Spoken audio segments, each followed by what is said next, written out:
കൈക്കൂലിക്കേസിൽ അറസ്റ്റിലായ Kochi corporation building inspector സ്വപ്നയുടെ custody അപേക്ഷ പരിഗണിക്കും. മൂവാറ്റുപുഴ വിജിലൻസ് കോടതിയാണ് കസ്റ്റഡി അപേക്ഷ പരിഗണിക്കുക. 3 ദിവസത്തേക്ക് കസ്റ്റഡിയിൽ വിട്ടു നൽകണമെന്നാണ് ആവശ്യം. ബിൽഡിംഗ് ഇൻസ്പെക്ടറായ സ്വപ്ന വൻതോതിൽ കൈക്കൂലി വാങ്ങിയെന്നാണ് വിജിലൻസ് നടത്തിയ പ്രാഥമിക അന്വേഷണത്തിൽ കണ്ടെത്തിയത്.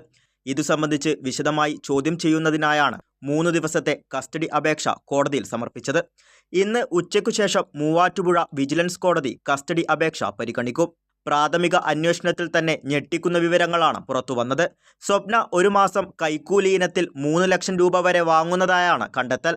ബിൽഡിംഗ് ഇൻസ്പെക്ടർ, ഹെൽത്ത് ഇൻസ്പെക്ടർ എന്നീ തസ്തികകളിലുള്ള മറ്റു ജീവനക്കാർ ഇതിൽ കൂടുതൽ തുക കൈക്കൂലിയായി വാങ്ങുന്നുണ്ടെന്നാണ് സ്വപ്നയുടെ പ്രാഥമിക മൊഴി.